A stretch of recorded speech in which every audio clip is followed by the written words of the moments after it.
Jadi, Yusof juga telah membuat laporan polis sebelum dan apabila dia ditangkap berkenaan dengan perangkap yang telah diletakkan ke atas diri dia. 12 hari bulan ini, ada perkara yang mungkin akan menginai Yusof sekali lagi. Kita tak pasti perkara tu akan berlaku ataupun tidak. Tetapi dalam keadaan hari ini, dengan kezaliman yang mereka telah lakukan kepada Yusof, bermakna mereka boleh melakukan lagi sekali kezaliman ke atas Yusof. Mereka boleh buat satu perkara lagi yang mana nak menyumbat Yusof dalam tahanan.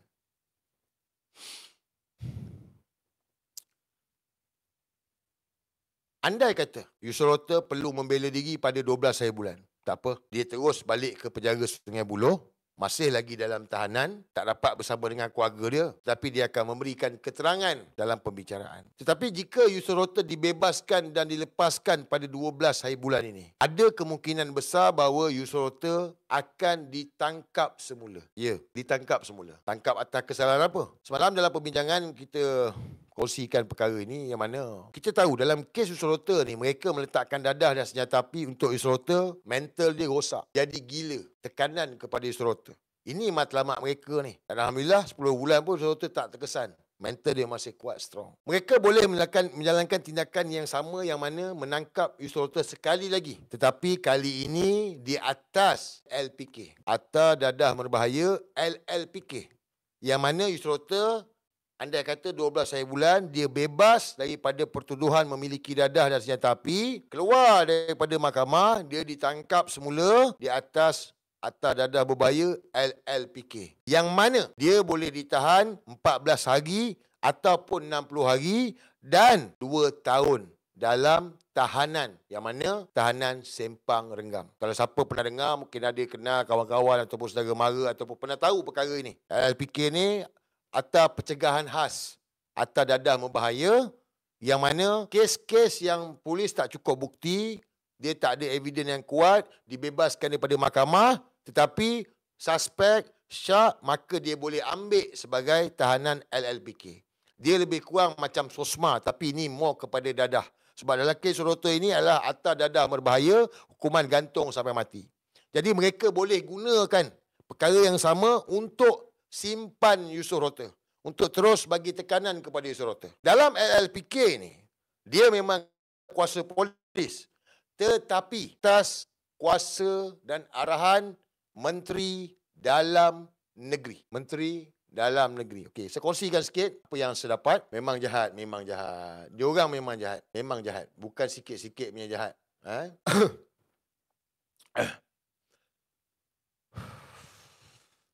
Sebab ini dia termaktub dalam undang-undang dalam negara kita. So dia ada dalam undang-undang. Dia bukan suka tak, tetapi dia termaktub dalam undang-undang. Cuma kuasa dia kuasa pada menteri. Jadi menteri boleh untuk mengambil tindakan ke atas mana-mana yang dikatakan sebagai langkah pencegahan khas, langkah-langkah pencegahan khas 1985 LLPK berkaitan dengan atas dadah berbahaya. So dia tak ada proses perbicaraan macam sekarang, yang mana Yusof bicara, dia tak ada.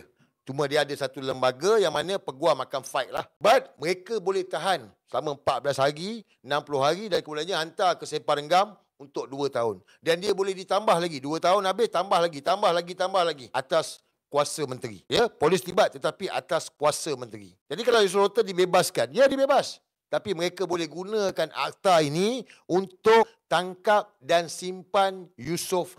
Kita tak fitnah. Tetapi kita tidak yakin dengan keadaan yang berlaku hari ini. Dalam kes Yusof diletakkan dadah pun kita tak percaya dah dengan polis. Tambah pula hari ini melibatkan Menteri Dalam Negeri, yang mana semua orang tahu ini Pudin Pokar. Okey, ini Pudin Pokar. Pudin Pokar. Saya nak kongsikan dengan semua untuk semua faham. Jadi, saya bacakan sikit. Lebih kurang lah dia punya tu. Dia boleh ditahan tanpa bicara bagi tempoh 2 tahun di bawah atas dadah berbahaya, langkah-langkah pencegahan khas 1985. Apabila seseorang itu dikenal pasti sebagai seorang pengedar dadah. Sebab Yusof ni dikatakan mengedar dadah. Pendakwaan kata Yusof ni, dia mengedar dadah di pekarangan balai polis. Jadi, dia ni pengedar dadah. Walaupun mengedar dadah di pekarangan balai polis. Tetapi, dia dibebaskan oleh mahkamah. Tak ada bukti yang kukuh. Dia akan disiasat pula di bawah atas dadah berbahaya LLPK. Akta ini memberi kuasa kepada pihak polis untuk menahan orang yang disyaki selama tempoh tidak lebih 60 hari untuk tujuan siasatan.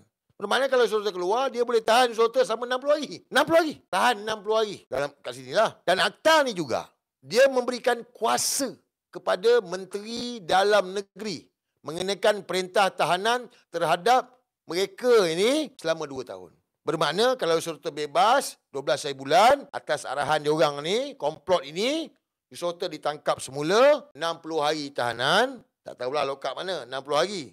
Selepas 60 hari, atas arahan Menteri Dalam Negeri, dia akan disumbat selama 2 tahun. Yang mana boleh diletakkan di, biasa orang popular kat sini, tahanan Separenggam lah. Siapa pernah dengar penjara Separenggam? Tanyanya cerita dia pusat pemulihan akhlak. Dia bukan pemulihan akhlak. Dia memang itu kes-kes berat lah. Mostly kes-kes berat lah. Dia tak ada perbicaraan. Dia tak ada perbicaraan macam sekarang. Tuan Rafiq berhujah dalam mahkamah. Pendakwa raya berhujah. Dia tak ada perbicaraan macam tu. Dia ada lembaga penasihat yang mendengar rayuan tahanan. Jadi, apa yang saya kongsikan ini bukan satu benda yang saya harap korang dah faham lah apa yang saya kongsikan ni. Bermakna dia boleh. Apatah lagi Menteri KDN adalah Saifuddin Nasution. Pudin Poka. Siapa Pudin Poka? Dia adalah kepimpinan Parti Keadilan Rakyat. Dia PKR. Orang siapa? Orang Anwar Ibrahim. Pudin Poka kalah pilihan raya. Dia kalah. Dia dilantik sebagai senator. Kemudiannya dilantik sebagai Menteri Dalam Negeri. Menteri yang jaga polis, jaga immigration, jaga macam-macam agensi. Orang kalah pilihan raya tetapi Anwar lantik. Dia pandai, dia tak pandai. Tetapi dia mengikut arahan. Arahan siapa? Arahan Anwar Ibrahim. Sebab apa? Sebab Anwar yang lantik dia. Saya nak ajak semua fikir apa saya cakap ni. Fikir, jangan percaya. Kau fikir. Saya nak ajak kau ingat balik. Kau ingat tak macam mana Pudin Poka fitnah Sanusi? Kau ingat tak? Macam mana Pudin Poka dia fitnah Sanusi? Dia fitnah Sanusi songlak duit. Dia fitnah Sanusi curi REE. Dia fitnah Sanusi. Sanusi saman dia. Tetapi fitnah tu berjalan. Dia menyalahgunakan kuasa dia sebagai polis, sebagai anggota Menteri KDN yang jaga polis, dia salah guna kuasa. Saya nak bagi tengok video ni, ada beberapa video yang saya dah kongsikan, dah save. Nak ingatkan balik penyalahgunaan kuasa yang dilakukan oleh Pudin Poka. Kejap Saya akan lulus, jangan risau, saya akan lulus segera. Ada masalah. Saifuddin salah guna kuasa, lulus ceramah politik. Dia akan lulus segera. Sebab apa? Sebab dia Menteri KDN, Menteri yang jaga polis. Penyalahgunaan kuasa. Dan dengar apa Sanusi cakap pula. Saya akan mulai hari ini, akan mula mendedahkan satu persatu. Tapi saya tidak akan menyerang peribadi dia. Saya akan sebut bagaimana lemahnya pengurusan keuangan kerajaan negeri Kedah. Misalnya, ya, lemahnya tahap mana? Lemah sehingga peruntukan duit maris yang sepatutnya mengikut perlembagaan dan mengikut undang-undang hanya boleh menjalankan aktiviti menyelenggara jalan raya seluruh negeri Kedah. Jumlahnya 1.6 bilion. Tapi apa yang Menteri Besar Sanusi buat? Ya, dia gunakan duit maris itu untuk tujuan pembangunan yang menyalahi semua tata kelola keuangan kerajaan. Mulai 2014, Kerajaan Kedah telah mengurus kewangan secara teratur. Tiada menyalahi mana-mana tata. Dia fitnah terang-terang depan media. Apa? Sebab dia Menteri KDN. Menteri yang jaga polis. Takkan polis nak tangkap dia walaupun dia fitnah? Takkan polis nak tangkap dia walaupun dia fitnah? Dan jangan lupa, fitnah yang dia lemparkan dalam menjatuhkan arwah Khalid Ibrahim dalam langkah Kajang dulu tu. Fitnah yang dilemparkan sehingga menyebabkan Tan Sri Khalid dipecat daripada PKR. Siapa yang menyebarkan fitnah ni? Saifuddin Nasution bersama dengan Rafizi Ramli. Jadi hari ini, korang rasa lah. Saya ajak fikirlah. Jangan percaya saya cakap lah. Korang fikirlah sih. Adakah Pudin Poka ni, dia jadi menteri, dia buat untuk rakyat dan negara, ataupun dia buat untuk kepentingan Anwar Ibrahim? Saya nak ajak korang fikir. Dia akan buat untuk kepentingan Anwar Ibrahim. Secabar Pudin Poka sama lah. Kalau dia kata Safina. Dia dilantik oleh Anwar Ibrahim. Jadi dia akan buat untuk Anwar Ibrahim. Dan dengan pembebasan Surota ini adalah ancaman kepada Anwar Ibrahim. Kita dah tengok hari ni betapa bergelutnya Anwar Ibrahim beria-ria juga untuk mengelakkan diri daripada perbicaraan ini. Jadi guys, ini resiko yang akan berlaku. Tetapi, kalau kita tak ramai 12 hari bulan, kalau kita tak ada orang, kekuatan kita tak ada, mereka akan seronok lah. Tapi kalau kita turun dengan ramai 12 hari bulan, mereka pun akan fikir 3-4 kali. Sebab kalau Yusril Otta bebas pada 12 hari bulan, kita ramai hari tu, polis yang nak buat kerja ni pun akan fikir 3-4 kali. Menteri KDN Pudin Pokar pun akan fikir 3-4 kali. Ramai orang turun bersolidariti untuk Yusril Otta. Tapi kalau kita tak ramai, dia akan rasa megah. Dia akan power. Dia akan tunjuk, oh, tak ramai orang dengan Yusril Otta. Siapa pun tak peduli pasal Yusril Otta. So kalau kita tangkap dia pun, lepas ni pun, kita letak dia LPK Sepan Renggam pun, tak ada orang peduli, tak ada orang kisah. Hanya bising di sosial media saja. Tapi kalau 12 hari bulan ni, kita ramai-ramai turun, kau rasa dia orang tak takut ke? Kita bukan nak musuh. Kita hadir untuk bersolidariti untuk Yusril Otta. Kau fikir dia orang tak takut ke? Kau fikir dia orang tak fikir? Alamak, ini ramai ni. Sebab apabila Yusril Otta dibebaskan pada 12 hari, andai kata kita minta dia dibebaskan 12 hari bulan ni. Dia bebas tu, bebas lah. Dia balik lah. Sebab kalau dia orang nak tangkap, selepas keluar daripada mahkamah, dia akan ditangkap. Tapi kalau dia dah keluar tu, dia dah balik, tangkap tak jadi dah, cerita lain dah. Kau pernah tengok tangkapan semula? Saya tanya dengan korang, pernah tengok tak kes-kes polis tangkap semula? Pernah tengok? Kalau korang tengok kes-kes polis tangkap semula ni, berapa lama masa dia tangkap semula? Berapa lama proses dia tangkap semula ni? Kalau korang tengok kes-kes ni, berapa lama? Keluar mahkamah, tangkap, ataupun besok dia tangkap. Kalau kau tengok KK mah, dia panggil sembung gari ya daripada dia. Keluar mahkamah, dia terus tangkap. Jadi kalau kita ramai 12 hari bulan ni, polis pun takut nak tangkap. Kalau arahan Menteri KDN nak tangkap kan, polis akan bagi tahu, ni ramai. Sebab kita ada. Kita bersama dengan Yusril Otta, kita ada. Guys, saya bukan cerita nak menakut-nakut kau, tidak. Tetapi di bawah kerajaan yang zalim ni, mereka boleh bertindak. Kalau kita lemah, kalau kita tak bermaya, kalau kita ni berpecah. Tapi kalau kita ni strong, together, kuat, unity, kau rasa mereka pun takut. Sebab tu 12 hari bulan ni penting sangat. Penting untuk kita hadir bersolidariti untuk Yusril Otta. Keputusan keluar, kita minta supaya insya-Allah lah, moga-moga dia dibebaskan lah. Sebab apa yang saya tengok, dan saya yakin korang nampak, Anwar dalam keadaan yang panik. Dia dalam keadaan yang takut. Ini bukan sikit-sikit punya panik. Ini takut luar biasa punya. Luar tabii. Kau bayanglah bila dia minta kekebalan ni, dia minta imuniti ni. Dia takut. 10 bulan Yusril Otta dalam penjara Sungai Buloh, dia ingat mental Yusril Otta ni koyak. Yusril Otta tak koyak. Allah jaga dia, Allah bagi dia. 10 bulan dah ni. So now ni nak dekat kepada hari pembebasan dia ni.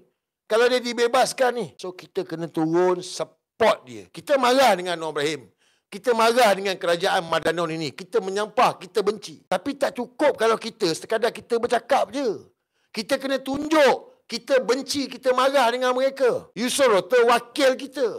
Dia wakil kepada kita ni. Yang lawan Anwar Ibrahim. Saya dah cerita kat korang ni tadi. Sesusul remote kan. Anwar punya perancangan Bumi Hangus ni. Lepas satu. Pasal beras tempatan tak ada. Pasal sekarang ni gas purple. Dia ada lagi ni. Plan dia ni. Satu plan dia ni. Ini perancangan mereka ni. Tetapi tiba-tiba ada pula kes Yusril Otta. Ada pula kes Yusril Otta ni. Yang akan menghentikan perancangan Anwar next step ni. Kita kena support lah dia. Kita kena sokong dia lah. Sebab dia sekarang ni tengah berlawan. Kita berlawan juga. Tetapi dia ni mengikut proses undang-undang. Mengikut saluran. Kita ni tak ikut saluran lah. Kita bantai dia. Kita bagi emoji gelak. Kita bercakap. Kita kutuk dia. Ni ikut saluran ni yang akan break dia. Kenapa?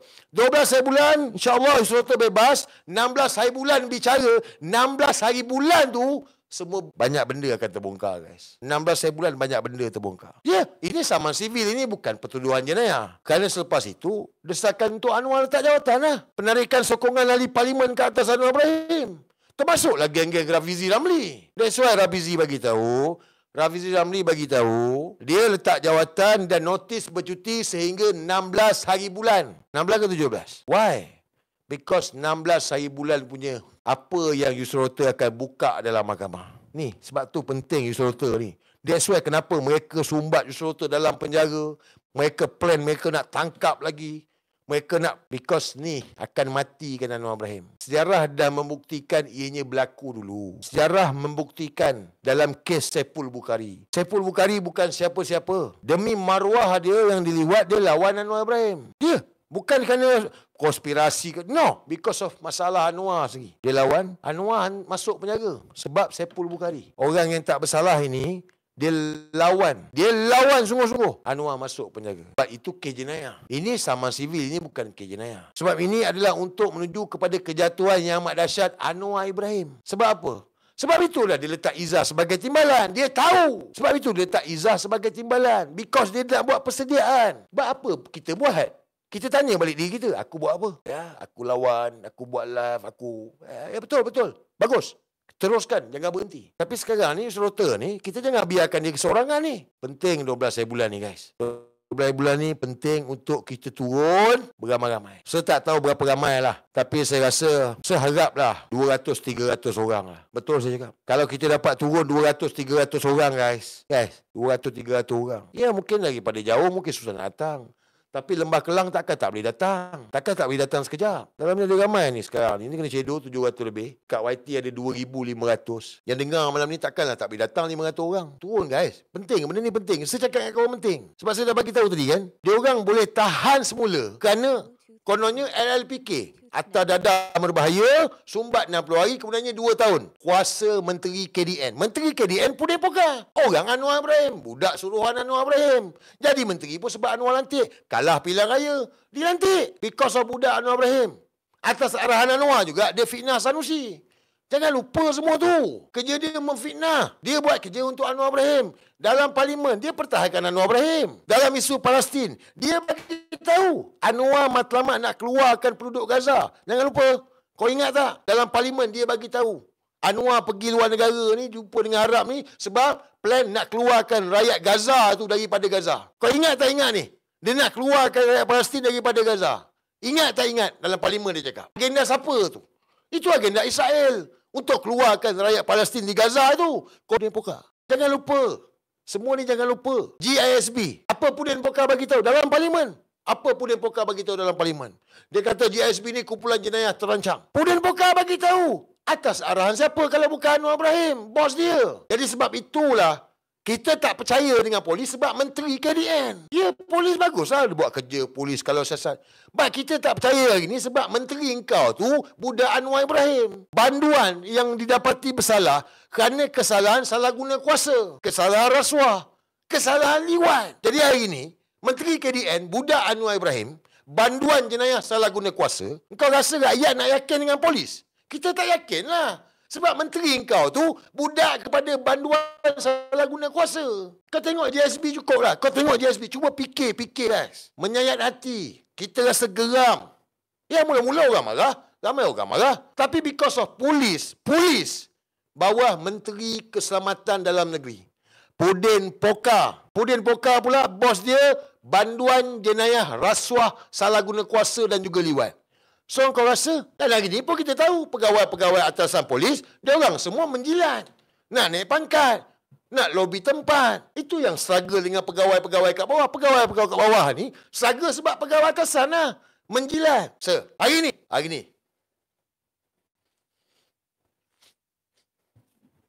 Saya nak try aircon baru sekejap. Kita try aircon baru Kena block ni. Geramnya aku. Geram. Tapi sementara tu bagi kau orang dengar lah. Sabar. Saya sabar lah juga ni. Salah seorang mangsa dia, Tan Sri Khalid Ibrahim, yang dipitnah dengan dokumen 91 muka surat. Akhirnya Khalid Ibrahim di-PR dan hilang jawatan Menteri Besar. Dibawa ke mahkamah, ternyata Saifuddin, Rafizi dan gerombolan ini hanya mereka minta maaf di mahkamah. Sri Khalid berkata, Alhamdulillah, saya telah hilang satu beban duduk dengan pok-pok ni. Tuan-tuan, Tan Sri Khalid Ibrahim pun sudah tiada lagi. Dosa fitnah itu dipikul oleh mereka yang masih hidup ini. Orang baik, orang jujur, orang benar, soleh, tak sesuai masuk PKR. Bahaya puak ni dalam politik Malaysia ialah mereka sanggup buat apa saja. Fitnah, reka, bentang, ulang, tak kira apa tu. Asal matlamat mereka capai. Salah seorang mangsa dia Pak Siapa? Udin Poka. Fitnah yang dikenakan kepada dia tu dia bawa mati. Gerakan Langkah Kajang membawa 91 muka surat salah laku Tan Sri Khalid sedikit kepercayaan agar clearkan malam ini. Pertama, Tan Sri Khalid pun dah tak ada. Tak boleh nak siapa-siapa lagi nak minta maaf. Fitnah yang dikenakan kepada dia tu dia bawa mati. Dia tersinggung. Itu sebab kami diarah untuk tidak bincang pasal fitnah dan Langkah Kajang. Bila saya menerima dokumen 91 muka surat salah laku Tan Sri Khalid, saya jumpa Tan Sri. Tan Sri, kita kena buat sesuatu. Tak apa. Sebab dia tak nak kita buang masa memikirkan, membuat program untuk menyelesaikan masalah peribadi dia. Lepas tu, saya tahu Tan Sri sangat berat dalam fikiran dia. Dia pergi berjumpa Tok Guru Hadi Adi, minta nasihat. Dia pergi juga jumpa dengan almarhum Tuan Guru Nik Aziz. Tok Guru kata dalam politik ini banyak yang hitam, banyak yang tak elok. Tan Sri kena sabar. Kalau kita berhadapan dengan orang yang munafik ini, pertama, kita jangan berkawan dengan mereka. Nombor dua, kita juga jangan berlawan dengan mereka. Kerana mereka tu munafik, dia akan berpusing. Lagi nanti kemelut akan menjadi lebih besar. Yang ketiga, seeloknya kita tinggalkan mereka. Jadi bila saya suruh lawan, Tan Sri kata, saya ikut nasihat Tok Guru Nik Aziz. Kita buat tak tahu. Kita jangan berkawan dengan kita. Jadi kami tak buat apa. Saya tak boleh tidur. Saya kata kena buat sesuatu. Mereka memfitnah macam tu. Pada bulan Ramadan, round seluruh negeri Selangor memburuk-burukkan Tan. Sekarang mereka pula nak gunakan istana. Masa mereka membuat ceramah, Presiden Keadilan pada ketika itu Dr. Wan Azizah buat ceramah seluruh Selangor nak menjatuhkan Tan Sri. Saya kena panggil ke istana untuk berhadapan dengan Majlis Diraja Negeri Selangor. Tan Sri pun ada. Tan Sri tunduk di dalam tu. Saya dipanggil. Tuan Pu tanya, apa jadi dengan parti you? Apa jadi dengan presiden you? Saya nak jawab apa? Lama-lama salah seorang daripada ahli Majlis Diraja suruh saya balik. Sebab saya tak boleh nak jawab. Jadi sekarang mereka jangan gunakan Majlis Diraja untuk menekan Perikatan Nasional. Lebih awal mereka telah biadab dengan kerajaan negeri Selangor. Majlis Diraja dah awal-awal mengatakan mereka itu biadab. Jadi itu sebab, antara sebab saya keluar hari ini untuk memberi penangan. Percayalah, segala kenyataan di dalam 91 muka surat Langkah Kajang itu adalah fitnah semata-mata. Namun, sebagai pegawai, apa saya lakukan? Saya cakap dengan Tan Sri. Nak ganti moderator. Kalau fitnah itu betul, kenyataan dalam itu betul, mesti mereka dah buat laporan polis dan laporan SPRM. Sekarang mereka tak buat. Dia cuma taburkan untuk mewujudkan satu naratif, untuk mewujudkan satu persepsi bahawa telah berlaku rasuah. Tadi saya kata, takkan kita nak diam. Apa kata? Kita hantar 90 muka surat ini kepada SPRM untuk SPRM siasat. Orang yang dituduh rasuah, hantar dokumen, minta dia siasat. Saya kata boleh? Bagus. Buat. Dia hantar setiausaha politik, dia hantar ketua setiausaha sulit kepada Menteri Besar untuk SPRM untuk hantar dokumen 91 muka surat. Hafizali. Untuk SPRM siasat. Memang mereka dah siasat. Kami ni tunggu. Saya hantar surat setiap 2 minggu kepada SPRM, tanya apa update, apa kisah siasatan. Mereka tak jawab. Syuhada. Tapi sehinggalah gerakan untuk memecat Tan Sri itu sudah tidak dapat dibendung. Kerana peguam mereka menasihatkan satu cara sahaja nak memecat Menteri Besar, dengan memecatnya dari parti. Tan Sri pun dipecat dari parti. Bila Tan Sri dipecat dari parti pukul 11 pagi, saya keluar daripada parti pukul 1 tengah hari. Selamat tinggal. Dahsyat, Saya tidak menyesal. Dahsyat, tu Faikah, setiausaha politik kepada arwah Tan Sri Khalid. Dia cerita macam mana komplot ni Anwar Ibrahim ni. Komplot Anwar Ibrahim ni. Kau tengok. Siapa pefitnah dia? Siapa penggerak fitnah dia siapa? Jatuh lagi. Tak apa, cuba share tu. Teruskan share. Rafizi dan Pudin Poka. Rafizi dan Pudin Poka. Okey, sementara saya nak nanti moderator, saya nak korang dengar ni Okey. Apa itu LLPK kan? Saya nak korang dengar. Boleh Saya bagi korang dengar Bagi korang dengar. Sekejap. Supaya korang faham. Ini daripada abang ni lah. Saya terbanyak agak tengok tapi tengok dia okey lah. Waalaikumsalam. LLPK itu atas kesalahan apa? LLPK adalah tahanan tanpa perbicaraan di mahkamah oleh Kementerian Dalam Negeri seawal 14 hari dan boleh mencecah sehingga 60 hari untuk penyiasatan bagi individu-individu yang terlibat dengan kegiatan dadah. Sebab kes ni dia rumit sikit.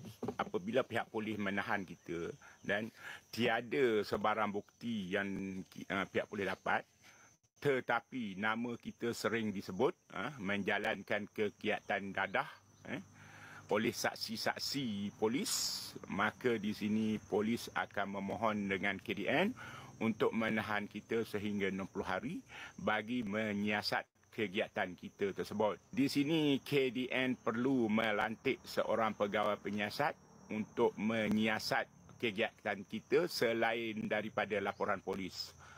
Bagi kesalahan ini, kita boleh ditahan riman sehingga 60 hari tanpa perbicaraan, dan apabila KDN berpuas hati dengan laporan polis dan laporan pegawai penyiasat yang dilantik, kita akan ditahan di penjara sehingga 2 tahun. Kita juga boleh diberi tahanan kediaman ataupun sekatan kediaman.